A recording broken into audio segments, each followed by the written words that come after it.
Hi, everyone. Welcome to the How We Hustle podcast. I'm Mike. And I'm Tanya. And we invite you to join us in our unfiltered conversation about the real life hustle of being an entrepreneur.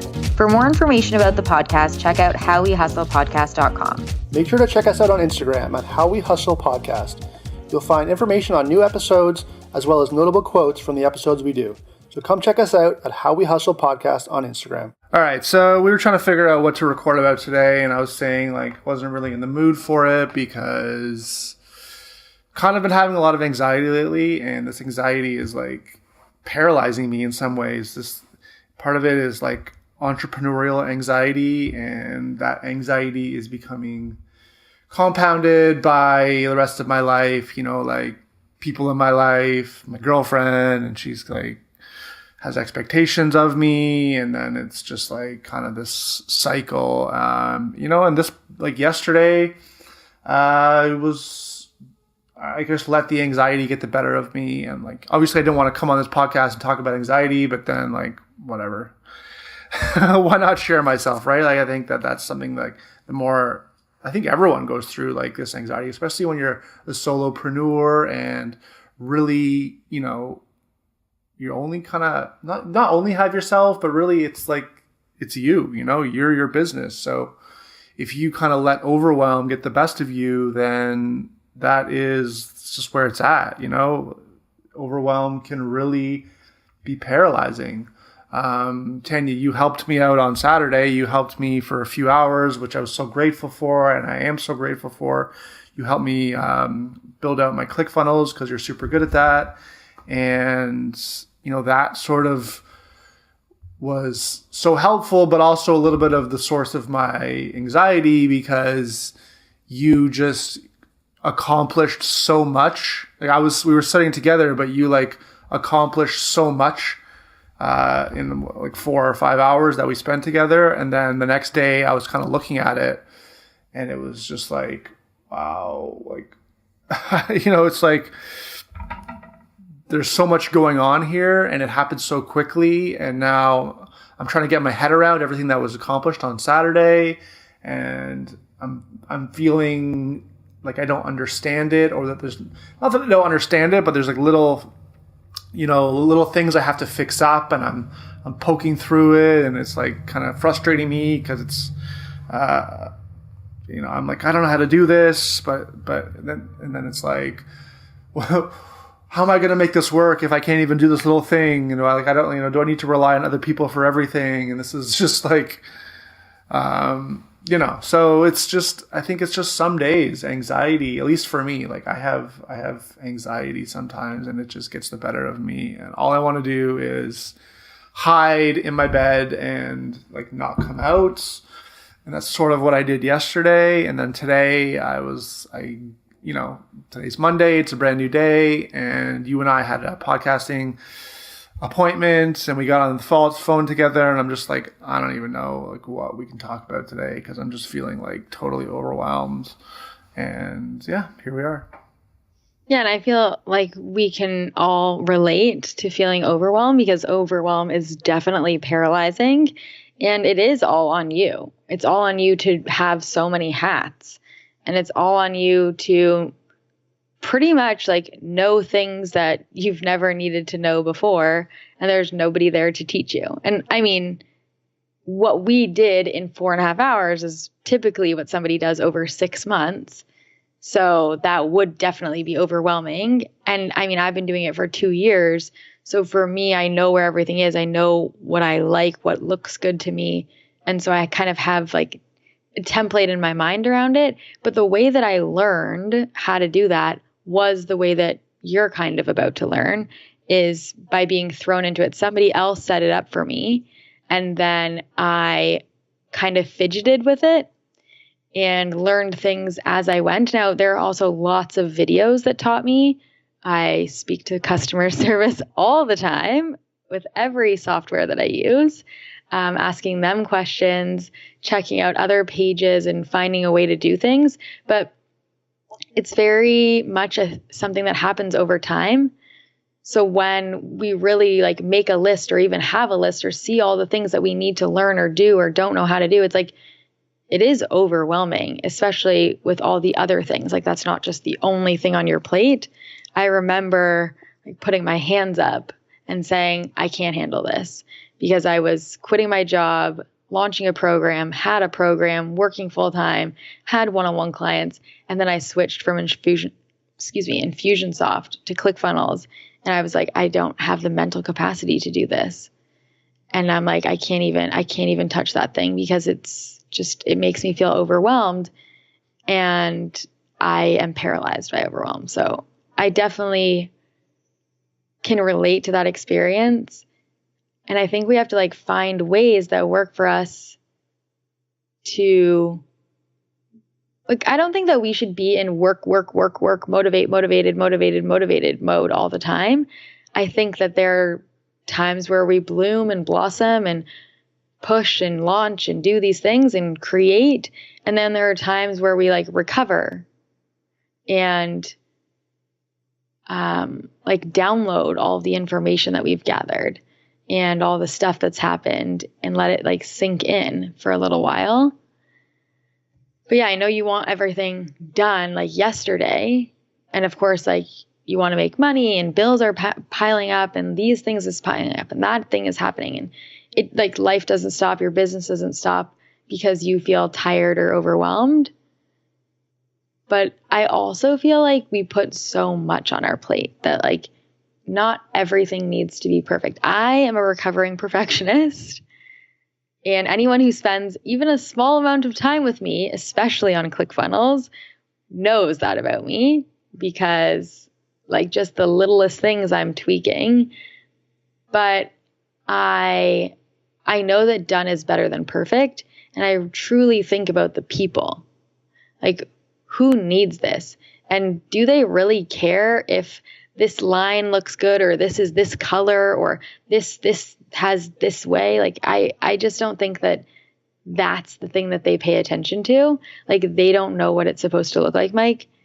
And as much as you have an idea in your mind of what you want it to look like, what matters is that you can deliver them the support and help that they need. Yeah, and that's like part of the overwhelm is this idea of perfection. And I know there's the cliche line, progress over perfection, I think it is. But, that's something that I need to remind myself of. And also, look back. Like, I'd be like, right now I'm kind of overwhelmed with like, okay, I got to, finish recording the content for my membership site, and I need to do my webinar. And there's a lot of situations where it's like, this needs to happen before that, but I can't do that before I do this. Therefore I can't do anything, and it's like, that is part of what's really paralyzing. And it's like, okay, well, the only reason I feel like I can't do anything is because it's not going to be perfect if I don't do it. So it's just like, well, it's fine. Just don't let this idea of perfection get in the way and just do it. And then, like, if I look back on sort of, the last 4 weeks, I'd be like, what have I accomplished in the last 4 weeks? Where was I 4 weeks ago relative to where I am now? And it's like, okay, well, I've come a long way. So if I just put in a few hours of work right now and break it up into really small pieces, then I will feel better about myself tonight. And I wouldn't even put on like a couple of hours of work. Like, I personally do like 15-minute chunks, put a timer. And then if you want to do another 15 minutes, if you have the 15 minutes, then you say, okay, I'm setting the timer again.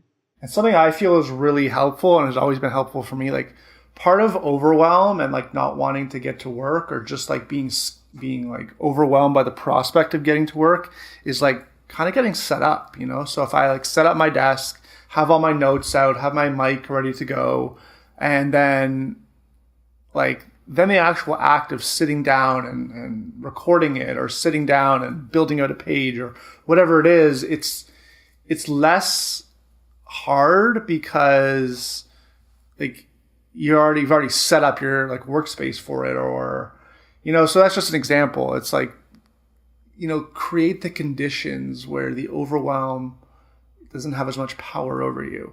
But if I'm lying in bed being like, I don't want to get up today because, I don't want to, I'm just overwhelmed by this prospect, but I know that my desk is full of junk, and, for me to work, I'm going to have to first clean off my desk, and, whatever it is, just create the conditions where the overwhelm isn't going to thrive. And I find that really helps me. And when I do get a lot done, it's usually because I've created the conditions for me to be productive.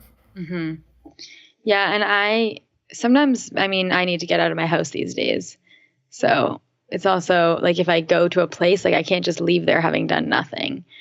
But I know, Mike, you're more of you go out to a place a lot more than I do. I tend to work a lot in my house. So sometimes I just need to like pack it up and leave. Yeah, I leave my house, but for that reason, because if I go somewhere and set up, I can't like dance around in my underwear. I have to actually like get it done.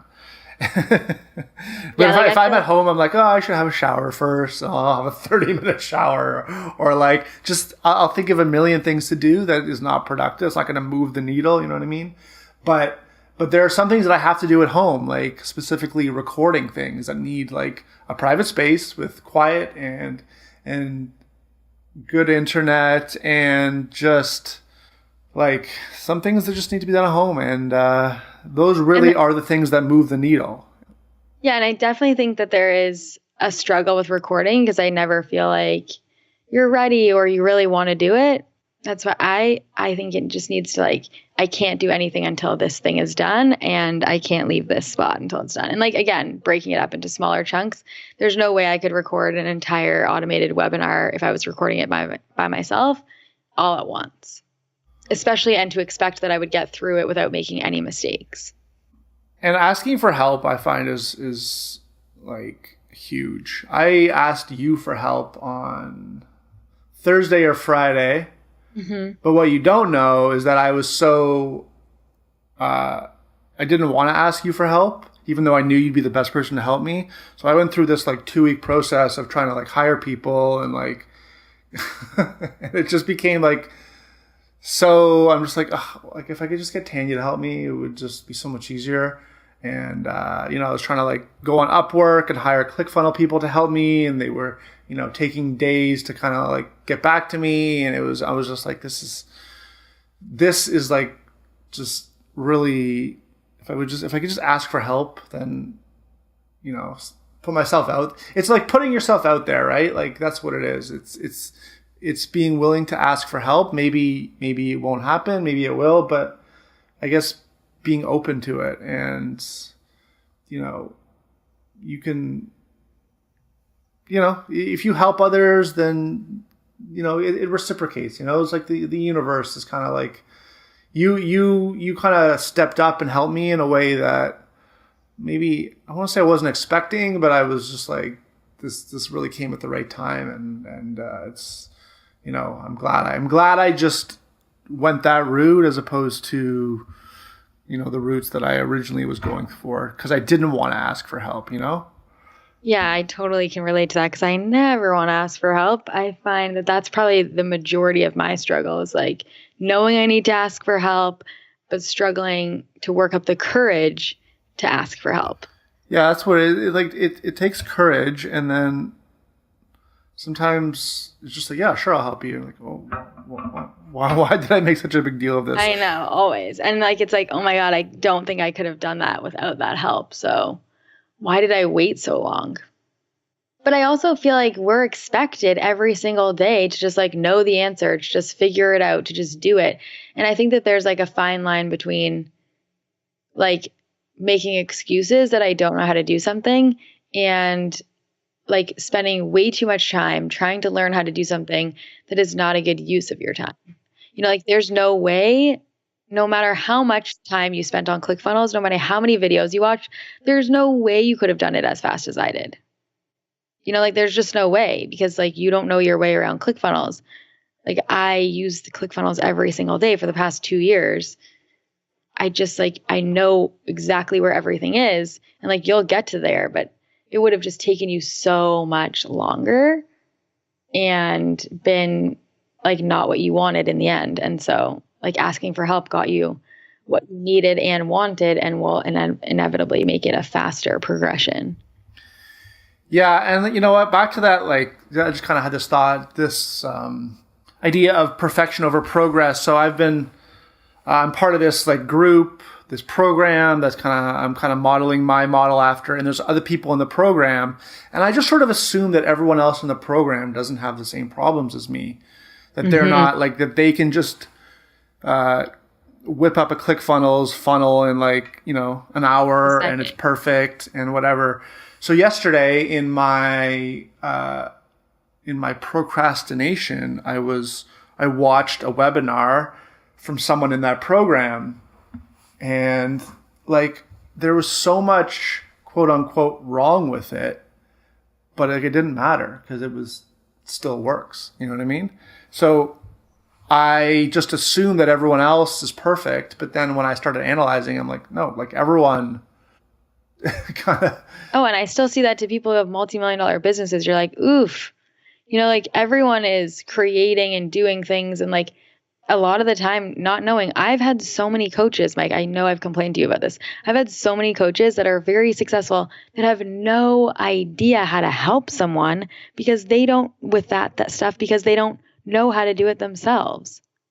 So and like, I don't know, I don't want to say bad things about anyone, but like, having a coach that says, just whip it up or just do this, expecting that somebody knows how to do it is totally like thick of them, because like, have you forgotten what it was like to not know?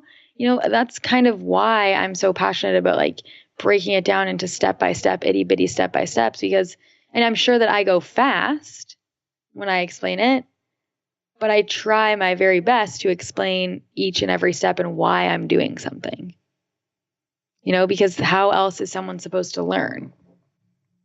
So, I mean, just also noticing that like, yeah, most people don't know what they're doing. They're just like trying their best and learning as they go.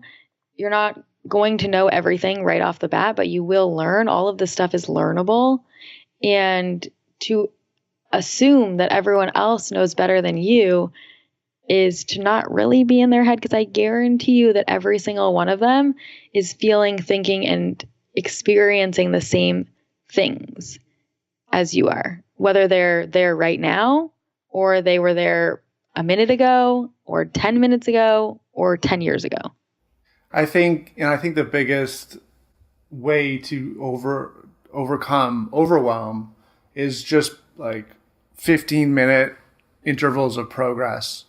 Like if you find yourself paralyzed by overwhelm, and which was where I was at yesterday, just 15 minutes of progress. Just try and be like, what can I do for 15 minutes to get something accomplished?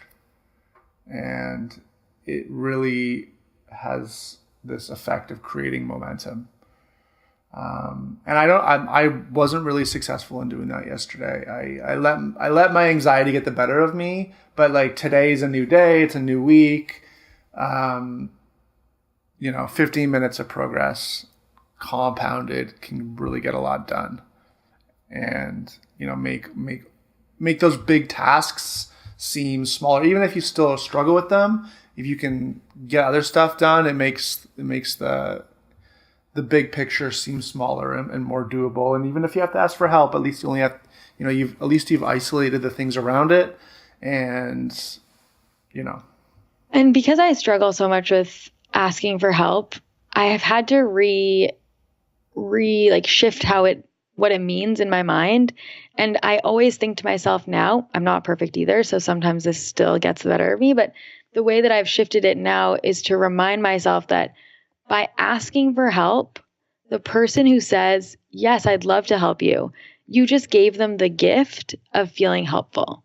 Like, as much as, we worked really hard for 4.5 hours, Mike, like, it wasn't like I was not enjoying myself. Like, I enjoy helping you, especially with something that like comes easily to me.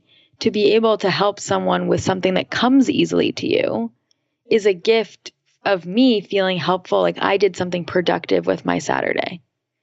Because by the way, I'm not allowed to work on Saturdays. So I mean, maybe that's like a loophole, but I didn't work on my business. I helped somebody else's business, So I got to help somebody that I care about, but I would never have had that opportunity to feel helpful if you hadn't asked me. You could have asked anybody, right? You honored and gave me the gift of feeling helpful that day.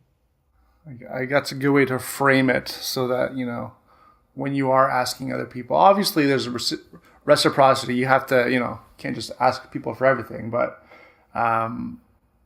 it's a good way to frame it when you really need help. You're giving a gift. You're giving a gift, yeah. That's how I think about it now. I'm giving the gift of feeling helpful. Because I always imagine the opposite. If you offered to help somebody and you really wanted to help them, let's say you wanted to do something nice, you wanted to pay for their dinner, you wanted to get them a gift, and they literally said, absolutely not, you're not allowed. They returned it. They gave it back to you. They said, absolutely not. I'm giving you the cash, put it in your pocket, threw it in your car window. I don't know. But that doesn't feel good when you go out of your way to try to do something nice for someone else and they shove it back in your face. You're like, what the F? I really wanted to do something nice today, and now you're actually not allowing me to do it. That doesn't feel very nice either. So that's why I've reimagined it in my mind as being a gift that I'm giving someone. Here's the gift of feeling helpful. It doesn't come around often. I'm not giving it to you very often. But today, you get the gift of feeling helpful. Yeah, so that was very appreciated and, helped with my situation. But I guess anxiety, overwhelm, it happens to everyone, right? It happens to me, that's for sure. It happens to everyone. Literally, if you're in your business for long enough, let's say more than 6 months, it's going to happen and you're never over it. It never just goes away. It's something that it's going to come back and back and back. And it's more about how do you manage it? How do you move forward? How do you live with this? And how do you not let it stop you every day? Some days it's going to stop you, and you have to be compassionate with yourself that some days it is going to stop you. And you can't be so hard on yourself that you're a failure and you're never doing anything right and you'll never be successful, blah, blah, blah, blah, blah. You can't make kind of summaries what's the word for that? Where you basically make a conclusion about something just because even a week, a month, a year, that doesn't mean that it's going to be like that forever and that you'll feel like that forever. There will be a day where you do something small and it builds.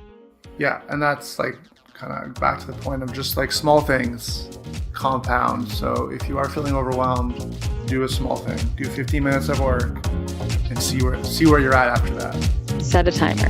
And that's a wrap on another episode of How We Hustle. For more information, check out howwehustlepodcast.com.